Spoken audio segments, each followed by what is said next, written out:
Welcome back to IM1, everybody. Today's topic 3.3.1. How can I solve it? And today's learning target. Today, I'll be able to apply different methods for solving one variable equations and apply rewriting methods to solve linear equations that involve multiplication.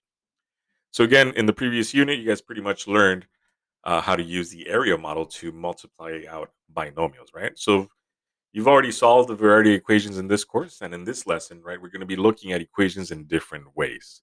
So you'll be able to even solve even more complicated equations quickly and easily.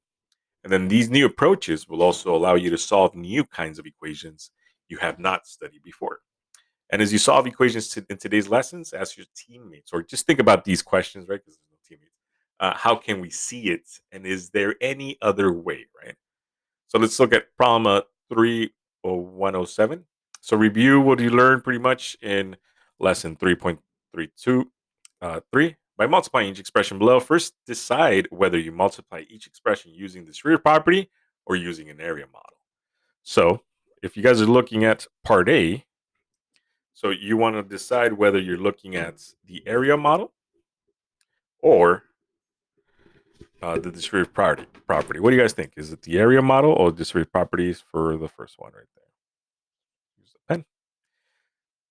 So here, since we have a kind of a 2 by 2, right, we're going to be using the area model.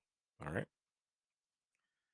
And then on the other one, if you guys notice, we just have like a 1 by 2. So in this case here, it's a lot easier for us to use just the derivative property, right? Just to make sure that we just throw that in there. All right. So let's set up the first box, right? This is going to be a 2 by 2. So let me draw it. Okay. And then over here, we have 6x negative 11. Over here, we have 2x plus 5. And then here again, remember, you guys just multiply the term. 6 times 2 is 12. X times x gives us x squared.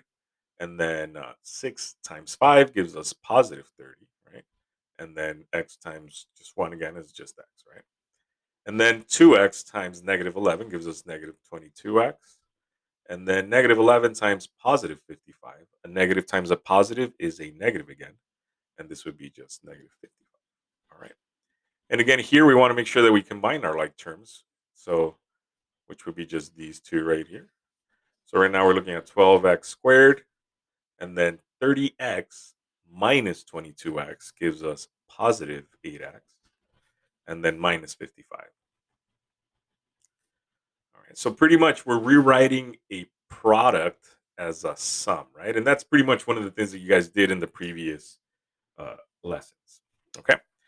Now let's look at the next one. So we have right here negative 2x squared times 15x squared minus 3y. Again, you don't have to use the area model here, right? You don't have to draw a box. I don't think it's necessary. It's a lot quicker just to do it this way, right? So negative 2 times positive 15, let me use a different color, gives us negative 30, right? Positive times a negative is a negative again.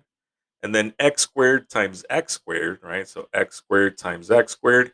And if you guys like multiply those out, you notice you get 4x's right there. So that should be x to the fourth power. And then negative 2 again, right? So we already did the first, and now we're going to do the next term. So here we're looking at negative 2 times negative 3, and that gives us negative times a negative is a positive, and that would be 6. Oops. And then x squared times y is just x squared y. All right, and that would be pretty much our product again rewritten as a sum. And again, this is a very important tool that you guys learn to use in mathematics because again, you're constantly rewriting things, right? When we're solving for a number, right? When we're trying to find x equals 3, we're rewriting the equation until we get to x equals 3. So that's a way that you guys can think about when you're solving an equation. All right. So different methods to solve an equation. All right. So to be prepared to solve unfamiliar equations, it helps to examine all of the solving tools you currently have. So consider the equation 4 times x plus 3 equals 20.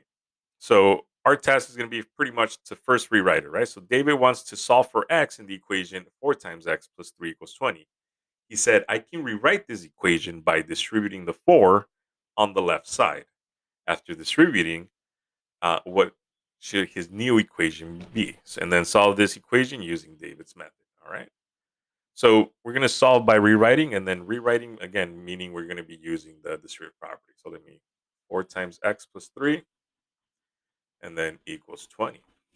So here, again, 4 times x distributive property gives us 4x. And then 4 times 3 gives us positive 12 equals 20. All right. And then we want to solve for x here. So remember, when you guys are solving for x, one of the things you guys want to do is like when we simplify, right? We use PEMDAS, order of operations, right? Like if you have like 3 times 3 plus 2, you just follow the order of operations, right? All right. That's for simplifying. Keep that in mind.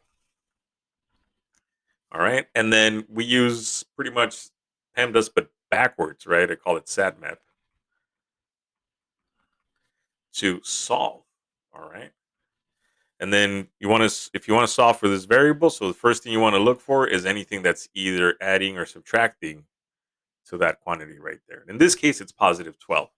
The opposite of positive 12 is negative, so I'm going to subtract negative 12 from both sides, right? Because I want to make sure that this zeroes out right here, and that's exactly what's going to happen.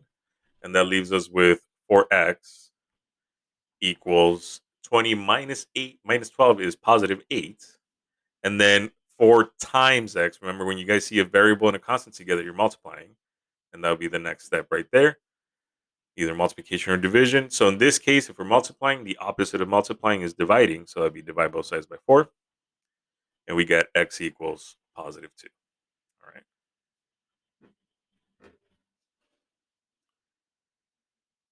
Now let's look at a different method. This one says solve by undoing. So here they first rewrote it. Now we're going to see what we can do if we undo stuff, right? So again, there's always different paths to actually get an answer. It says Juan. Juan says, I see the whole thing a different way. Here's how he can explain the approach to solving 4 times x plus 3 equals 20, which he calls undoing.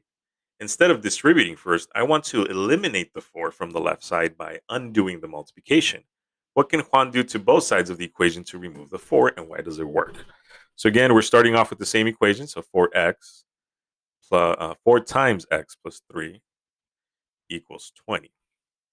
So here, if you guys think about it, right, what Juan wants to do is remove the 4, and then 4 is multiplying here, the x plus 3, so we can divide both sides by 4, which is the opposite. And that's going to lead us with x plus 3 equals positive 5. All right, so we stop right there. Solve the equation using Juan's method. Did you get the same results as David? So again, why does this work in the previous one? Because again, you're multiplying 4, and then a quantity here is equal to 20, right? Here it could be some number, we don't know what it is. And then in this case, right, that would be in the x plus 3 value. So again, that's why this works, because we can treat this if it was a single item. All right. So we want to solve the equation, which is right there. So that's going to be x plus 3 equals 5. We again want to free up the x, so we're going to subtract 3 from both sides. And that leaves us with x equals positive 2. And if you guys notice, we get exactly the same results, right? So this one we rewrote it, and this one we call undoing, right? Because here we're undoing. We are undoing what we're doing to what's happening to the x. We're undoing PEMDAS in a way, right?